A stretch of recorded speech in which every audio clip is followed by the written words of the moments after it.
I take off the glasses because I don't want the glare. Um, hmm.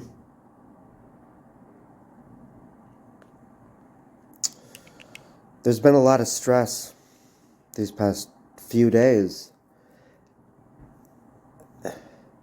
And I'm sad to say that that was the intention from the beginning, was to oust me from that space by gaslighting and creating stress and inflicting trauma. That's sad to say.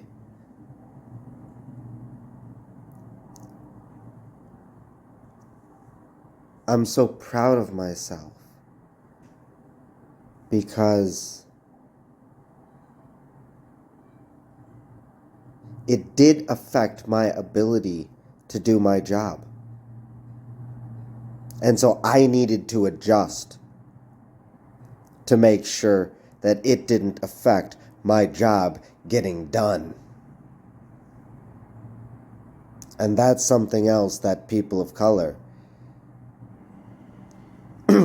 I can't speak the intricacies. I'm creating course for people to go through one-on-one because that's really how these things need to be discussed.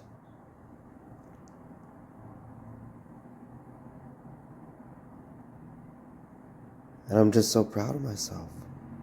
And I'm so thankful and I'm so happy. And I feel so blessed to be able to do this work that I am doing. I feel so blessed. And I want to share that. And I want to continue sharing that.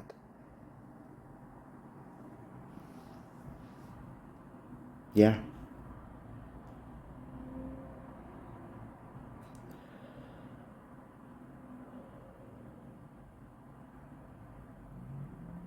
Because I understand how it can be created. It's not a mistake. I'm not an anomaly. There are reasons. A wonderful book that I read was called The Western Canon by Harold Bloom. Fantastic.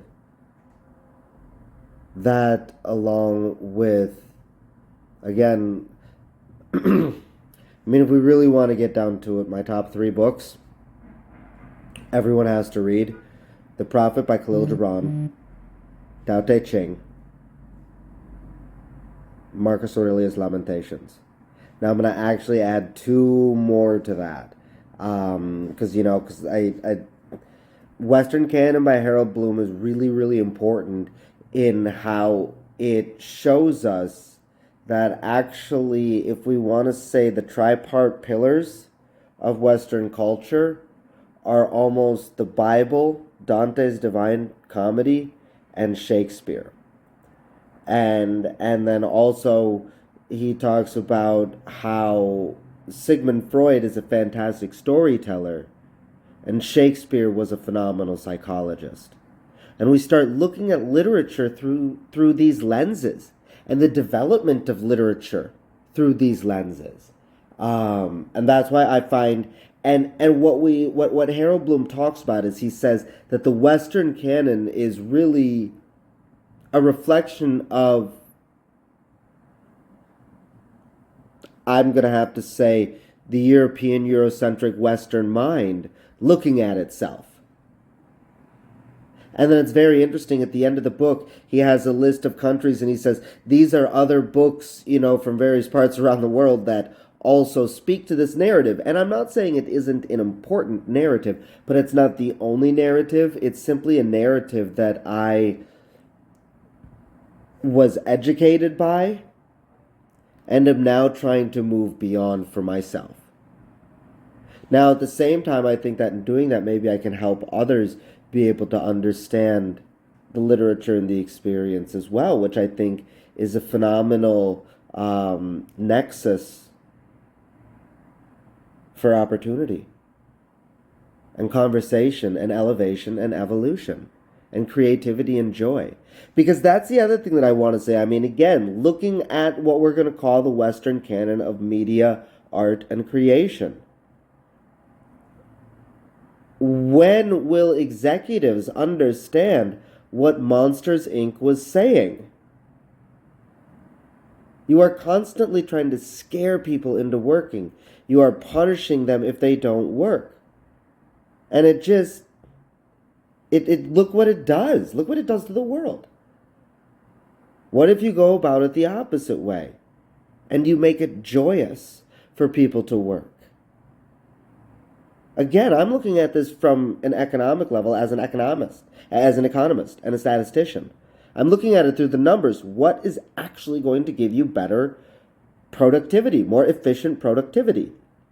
What's going to give you more creativity? What's going to give you greater innovation? Are you going to continue scaring people?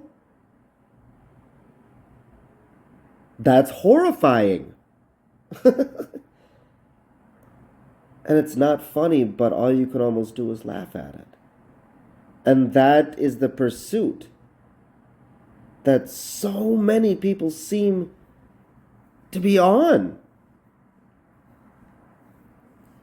And it's sad and it's frustrating. I mean, being aggressive over pod credits, there was such opportunity there. And I was just trying to be considerate of the space around me. We had no idea that it would be such a mortifying transgression. But I mean, again, in a meeting, a coworker went to a conference last week and heard about robots that were being used somewhere in the service industry. And somebody got so mad at a robot, they just pushed it over.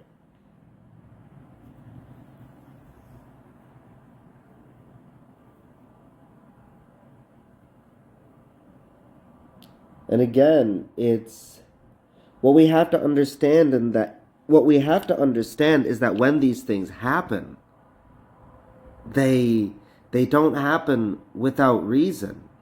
It's like Khalil Gibran says, a leaf does not fall from the tree without the full knowledge of the tree, or without the knowledge and the awareness of the tree.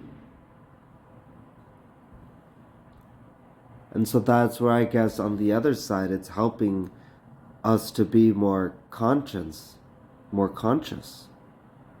of our own behavior, the hows and the whys to our behavior, so that we can then choose better behavior. That's the objective, to choose better behavior. This is hitting 8 minutes. What's the beautiful thing is that over the lunch period, basically just kind of closing out a bunch of tickets. So sent something to production.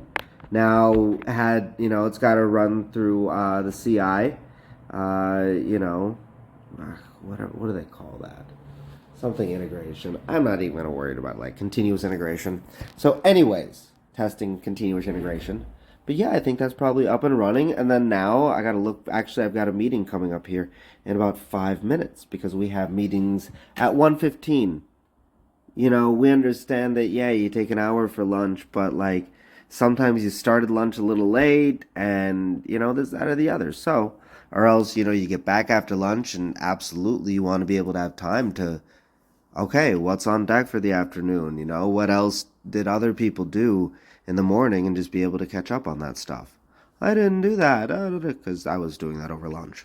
Anyways, because sometimes you enjoy your job that every day you just wake up and get done what needs to get done. Move one ticket on over to the next, and that's an enjoyable time because you're working with wonderful people.